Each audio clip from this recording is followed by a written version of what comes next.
Hi, this is Randy Finney with Right Side of the Chart, and this is an early session update for Thursday, October 24th, 2019. It is 10:30 a.m. as I'm starting the 10:36 a.m. Eastern Time as I'm starting the video. We'll start with a quick overview on the broad markets and then a few other things that I'm watching today. Start out here. This is the same chart I posted this morning. Same story with QQQ. You have a downtrend line off the recent highs back here, July 26 highs. That's where QQQ has been pushing against for about the last week or so. You can see all these candles there. And while it's doing that, it's also back testing that trend line from the December 24th lows right there.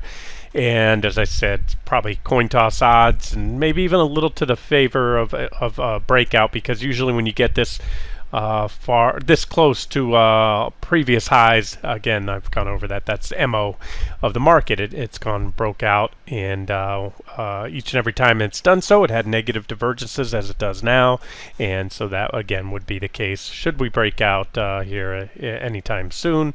And of course we have Amazon and Intel tonight, so depending on how they go, that could be the catalyst. But you know, maybe we do, maybe we don't. We'll just watch it. But like I said, to me it's pretty simple. I know those are, you know, opposing near-term scenarios, but to me it's really one of the same. It's just a longer-term picture says most likely we come on down, start the next wave down soon. Can't say with the highest degree of confidence. We're going to need to see a reversal. Whether we go make that new high or whether we don't make it, we're going to need to see some technical evidence, and we'll have to it's not going to be this week, more than likely. You know, we're continue to backtest on the weekly chart. I just jumped over to the weekly. 1, 2, 3, fourth consecutive week of backtesting the trend line off the lows on or the trend line off the December 24th lows on QQQ. Similar story with XLK. 1, 2, 3, 4 weeks. Well, actually, we're a little below it now, and so again, like I said, that's my near-term scenario. Most bullish would be a little more upside, and more bearish would be that it fails to do that, and that would, yeah, I think that would surprise the masses. Right now, the trend has been the near-term trend, and the longer-term trend pretty resilient. Intermediate, it's kind of chopping around. So let's just see what happens here. And again, there's no reason to force anything right now. Wait for some sell signals. We'll get those sooner or later. Maybe they come tomorrow. Maybe they come 3 months from now. But we'll wait for that. And if we happen to go on up and start to change the technicals here, burn through the divergences, everything I've talked about in the past, take out those negative divergences, and the technical picture changes, well, then we'll maybe look for some longs on the indexes. But as of now, the risk reward seems very unattractive, not favorable on the long side. Okay, a couple levels to note. I didn't include the futures charts this morning. I had enough in there, quite a few charts, and I'd like to get that post out. It takes quite a bit of time to screenshot, study these charts, modify, add any levels, and compose the post and get it out there to you guys. So I wanted to get that one out there. And I did follow up in the trading room with these futures charts. So here's what we're watching right now. NQ, the NASDAQ 100 futures, this is a 60-minute chart. You have these series of uptrend lines here right now, and we just kissed this one earlier today. You can see right there we had a reversal after the open. Nothing big, but it pulled us back to the trend line. So if you're a glass half full kind of person right now, you buy, pull, and you want to go long, looking for levels, buy pullbacks to that trend line as long as it works, and that's the uptrend. Otherwise, you want to look to position short. We'll see what happens. Today will be interesting. Again, Amazon and Intel tonight, so I don't expect a big move in either direction. Whether we break this and start to move lower today, how low might we go? I doubt we'd go much below this 78.44 level. Probably not even get that far down there. And should we go up, probably not going to be too high, because again, who wants to take new positioning or a lot of, add to a lot of exposure long or short right before two of the biggest potentially market moving stocks, Amazon of course, and Intel, which is the king of the semis. And so when you look at this chart, the 60-minute chart, it's the same story. I know it's getting probably boring, providing you the same analysis day after day, week after week here on the intermediate term picture. And it's just this big trading range and that 79.80 level. I have to say, when you already had a big correction off it, and we've been running up here, pushing against it lately. And to me, that indicates the market wants to make a break above that level, wants to pop it. We'll see. Like I like to say, resistance is resistance until unless taken out. And in the very near term, should it break this trend line as well as the comparable trend line on ES, I'm going to get to that in a second. That could trigger a near-term sell signal. But again, with those big earnings reports tonight, I don't think we're going to go too far. So that's kind of the story here. You're sandwiched, if you will, between pretty significant resistance, which could spark a rally if taken out with conviction. Again, how far it goes, I don't think very far. Few percentage points, 2, 3, 4. Hard to say exactly. We'll watch it on the daily chart. We'll see how it unfolds. And then a downside, should we break down and fail to take out those highs, well, then we could have the makings of an early downtrend right now. Look, we have a series of 3 lower highs so far, and really a series of lower lows as well so far. So bit early to say we're in a new downtrend right now, but it would certainly help that case if we did break down soon before we took out that previous high right here, and then we went on to break below this previous low. That would be all the makings you have of a near-term downtrend. So let's just keep an eye on that. So there it is. We're right, kissed that at the lows today. As I'm doing the video again, it's 10:43 right now Eastern time. So if you break whatever the low was previously on QQQ or NQ, that would be a break of that trend line there. You want to see it impulsive too. Don't look for a little limp below. This market is full of whipsaws. You could have a 60-minute candle start to go below there, but then close back above it. Now I've just jumped over to ES, the S&P 500 E-mini futures, and here's a comparable downtrend or uptrend line. I'm sorry, and at the same time NQ hit that, ES hit the trend line as well. So you have both NQ and ES so far just walking their way up these trend lines, finding support there.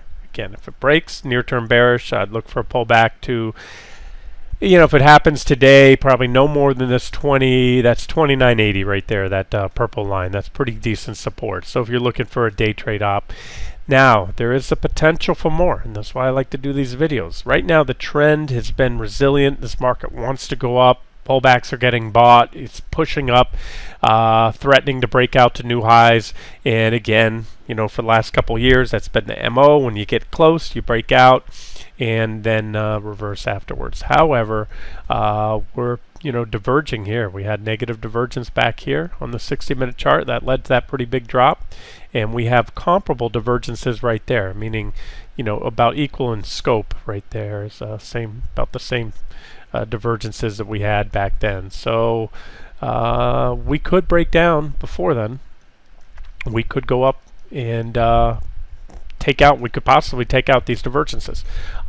But as of now, there's no sell signal. So really just watch this trend line. If it breaks, is it impulsive? Do we close below there on a 60-minute closing basis? Do we have a follow-up red candle? If so, that could be the catalyst for a downtrend. Likewise, a pop over the recent highs right here in ES as well as QQQ or NQ could be the catalyst for a rally. Small caps, RTY broke down today, but as I said in the trading room post when I updated these 3 charts about 20-30 minutes ago, said RTY is only going to go so far without the large caps. If they continue to rally and hold that trend line support, this breakdown probably won't go too far. You can see there's support here about 1542, but it is a breakdown, and so far it was pretty impulsive, so that's worth noting. Let's again see what happens. Now, if we can go back up here, you can see there's pretty decent resistance overhead. So should the large caps continue to hold above support and gain from here, rally from here, this will probably prove to be a failed breakout, and then a pop above that line right there comes in about 1560 could spark a rally, a short covering rally, because that'd be a failed breakout, false breakout in the small caps.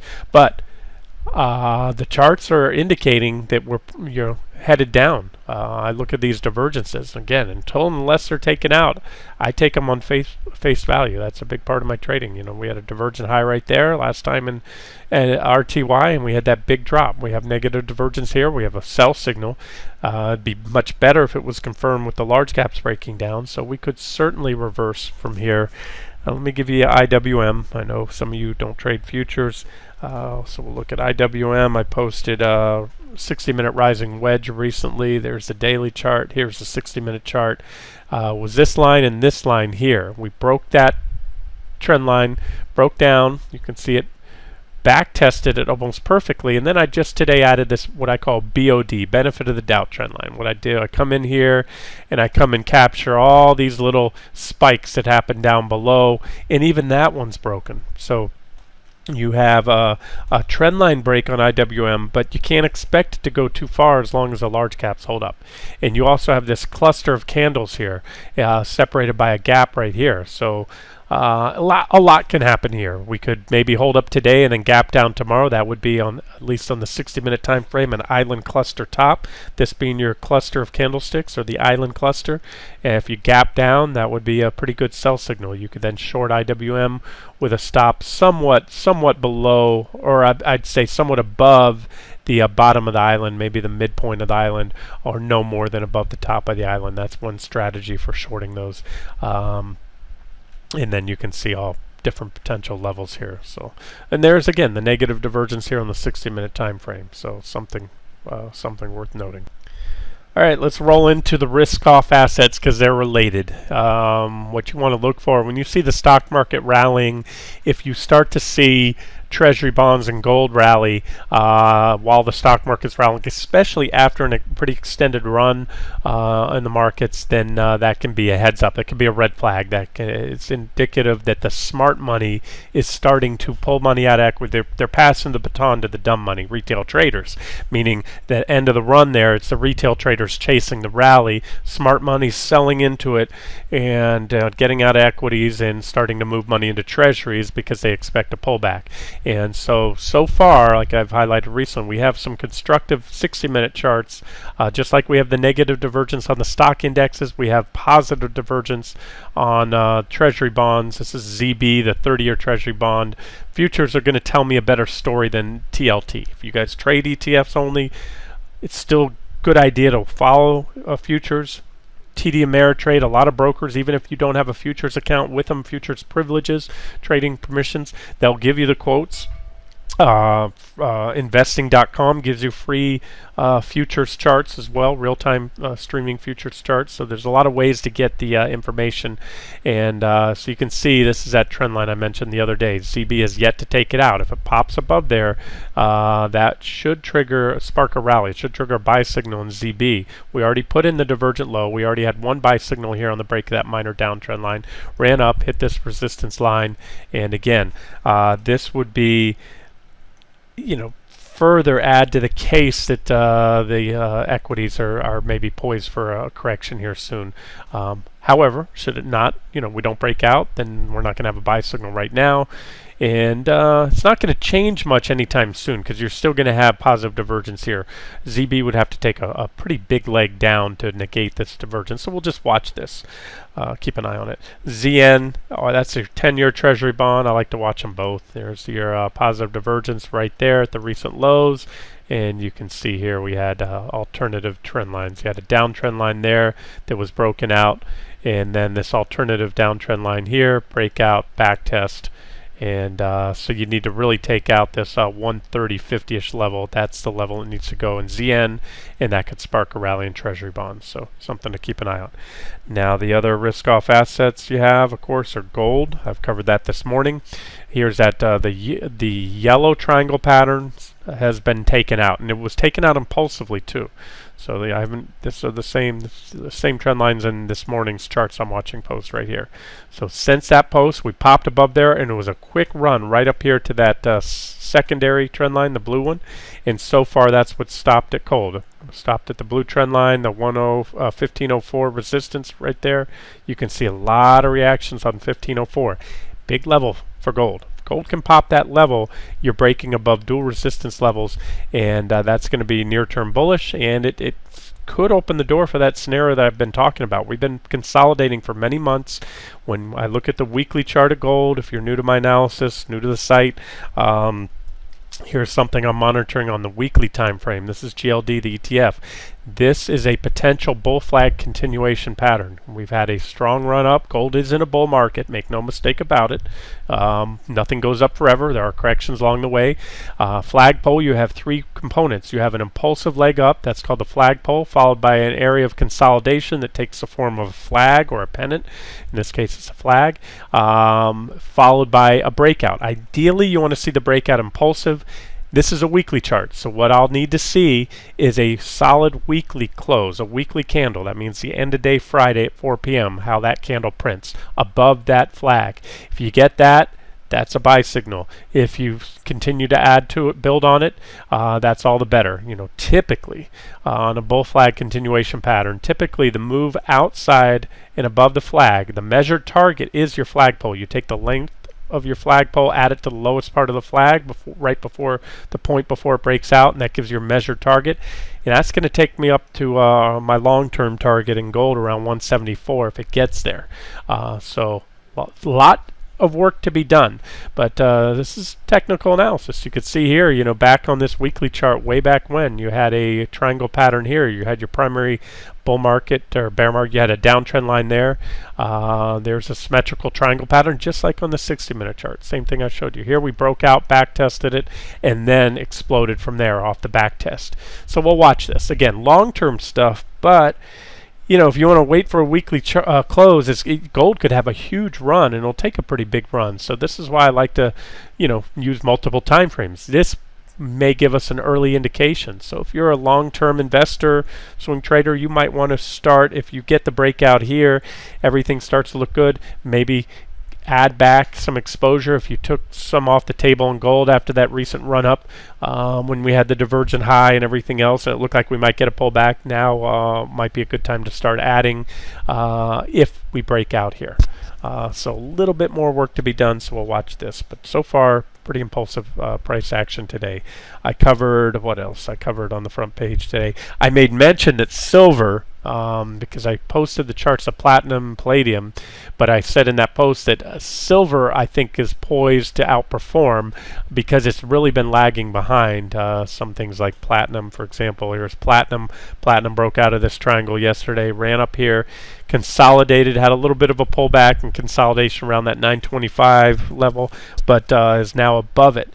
And so platinum took off. Silver, just like a few months back when I posted, I thought silver was poised to outperform gold and the other precious metals, and it clearly did. I'm seeing that same kind of setup again because it's lagging. So we need a little more upside in the metals, but you can see so far silver was strong and stronger than gold today, rallying about 2% or so off the lows. That big green candle right there. It's a little better than a 2% pop. Resistance right here, pretty good resistance around 1788. So that would be the next bullish technical event to see silver. This is SI, the silver futures, make a solid pop above 1788, and then we could run from there. Gosh, if I cover every single chart, we're going to be here forever, but I'm sure there's questions about the SLV. This is a silver ETF. There's a potential flag here too on the weekly chart, bull flag pattern.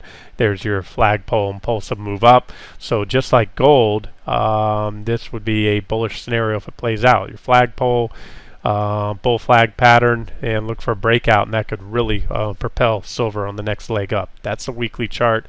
60-minute looks like this, kind of like the what I just showed you on the futures. We've been consolidating here, trading in this sideways range recently, right there. So we really need to pop above that and to take off. So we'll watch. I would like to watch all of these together, but gold's the leader of the pack.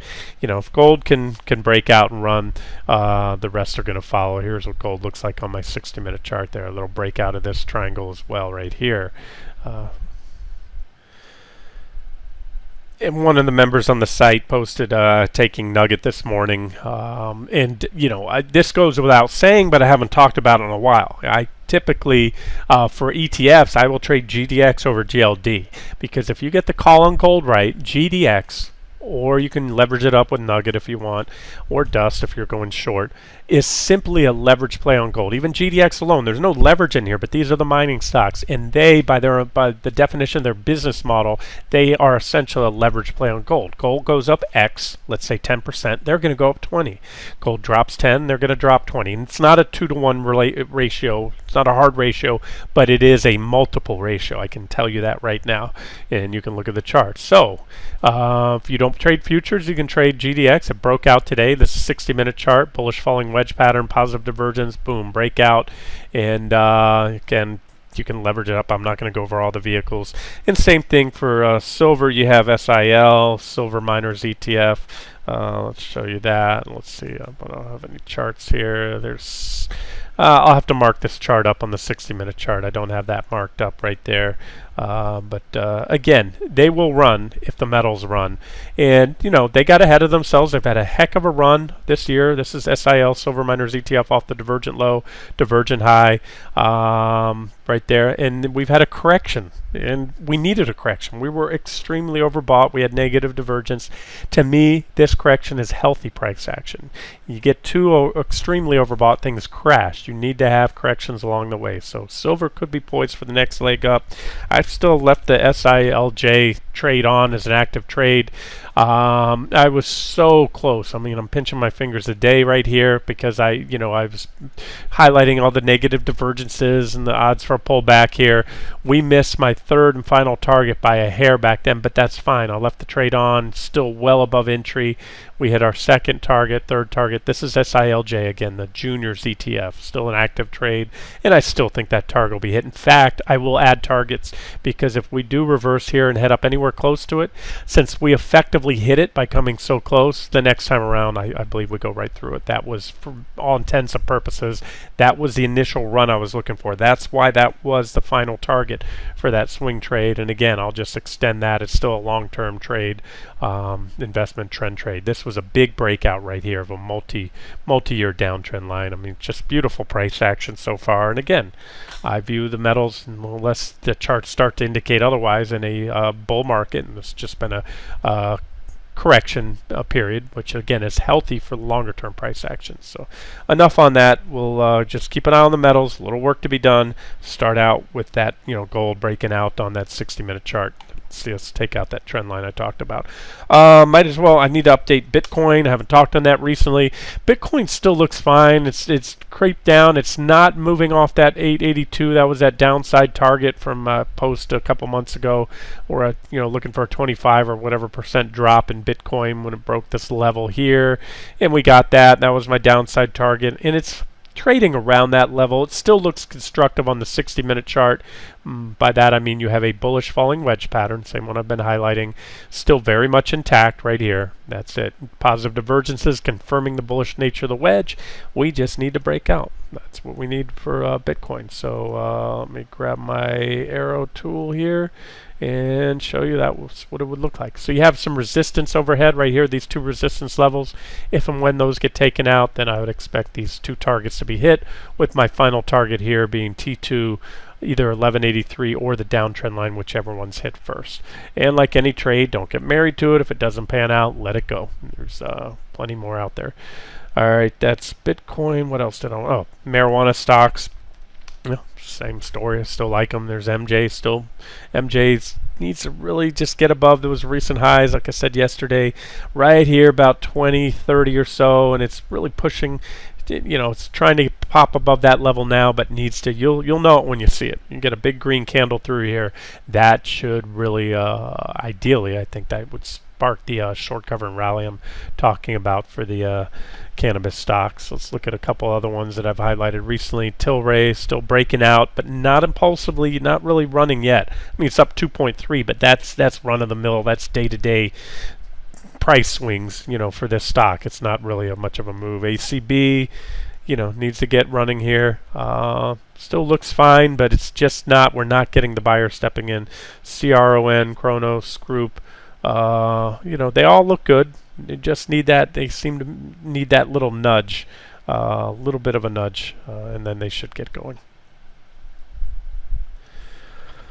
Okay, crude oil still looking good. If you recall in yesterday's video here, I had queued that up. This is right now. We were right here, and I said I suspected that we overshot. 55, 54 to me was a pretty decent resistance slash target level, and we had a strong, what I call momentum fueled overshoot through that level. When you have a lot of upside momentum, it's a near vertical run. What happens is it tends to carry a security above the actual resistance level that it would normally have stopped at had it approached it at a normal ascent. And so that's what I call momentum fueled overshoot. So I said yesterday, pull back to that 55, 54 level here. I'll show it to you. This is yesterday's video. Let me hit play. That snare was drawn out here. I've got the there it is. I'm not drawing that now. That's yesterday's video showing you pull back to 55, 54, but go along there, and that would swing up to the next target of 56.88. So if you did that, here, let me stop that video and go back to the chart where we're at. So if you did that, again, it's easy. You put a stop, a little bit below. You're not at 55, 53.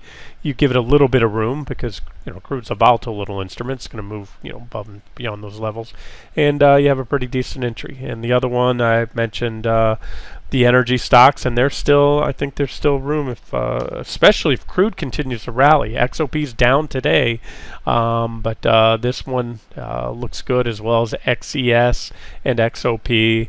Or if you want to leverage up, you can use Gush. But again, if you get caught in a choppy sideways range, Gush is going to have decay. Gush works best, any of the leverage ETFs, if you get a what I call a unidirectional rip. Pretty much mostly green candles. This would have been a good period to hold Gush. This would have been a good time to hold Drip. You would have probably done better than 300% on both of those. Gush is the short, 3 times short, same index here, same sector. But this is where you get chopped to pieces. And if you don't know why that is or what I'm talking about, look at the FAQ page. It's under resources. Go to FAQ and then go to ETF related questions. There's a tab there, and I explain how the math works. And this is when you don't want to hold Gush, Drip, any leverage ETFs, but you do want to hold them here. You actually do better than 3 times, and here you'll do worse than 3 times because of the decay. And again, it's all explained in the FAQ page as to why that is and how that works. E7 Euro futures pulled back from where expected to pull back, that 112 target. We had break of the trend line. That was your secondary reason to get out or short it if you didn't there, and pulled back to that 111.47 target. And today I laid out a snare on the front page. We still have a clean-up trend line that hasn't been visited in a while. So the MO would be here to scale back in long if you took profits there, or if you missed the initial run. Scale long from that 111.47 level down to, but not below, this trend line. You'd want your stop somewhat below there because ideally it should hold, and you allow for a little momentum overshoot, slight overshoot, so that it's relatively tight scale-in zone. And then if so, next target would be up here about that 112.57 level, or 112.57. Alright, so many securities, so little time. Alright, Nat Gas continues to hold up. It was earlier this morning when I posted. It had once again regained all that NOAA knockdown, NOOA, right there. Had come out with a forecast of they expected it to be a warmer than usual winter, knocked Nat Gas down about 3% plus, and then Nat Gas recovered that, and it's still above that recent low, and we have this near-term uptrend line right now that it's testing. Ideally, you want to see it hold above here, and of course above that recent low and then that low. Those would be bearish. So if you're in that one, I can't make a screaming case right now because it did take some technical damage the other day from that NOAA report. But let's watch it. I'm trying to see if there's a nice trend line fit off the highs. Yeah, somewhat. So we kind of have a little triangle pattern here going, and so obviously that would be bullish. And then more importantly, a break above the recent highs right there. That target there that was hit, the 2.389 level. That should open the door for a swing up to this next resistance slash target zone, whereas a downside break could open the door for a move down here to the next support and quite possibly take out the lows there. And then finally, so we can conclude this one just under the 30-minute mark, coffee, I'll do an update. Still looks good, but it took out that near-term uptrend line that was posted in the recent updates right here, and that's triggered this near-term pullback. So far, hasn't really changed much on the technicals. We have the divergent low. We're stair-stepping higher, but at this point, really, it should ideally stay above that 95-ish level right there, support level. That would be the ideal scenario. Coffee seems to get these little fits and bits where it starts to run and it just can't hold a sustained rally. Overall the trend remains bearish, the primary trend. But as of now, we're okay. I'm viewing this as nothing more than a pullback, but again, that's where it'll start to come into question if we move much below that level right about there. Okay, we'll wrap it up here. There's NQ still holding support. So again, let's just see what happens tonight after Amazon and Intel report. And again, most importantly, how does the market trade tomorrow going forward after they've had, everybody's had time to digest the earnings for Intel and Amazon. This has been Randy Finney with Right Side of the Chart. Hope you enjoyed it.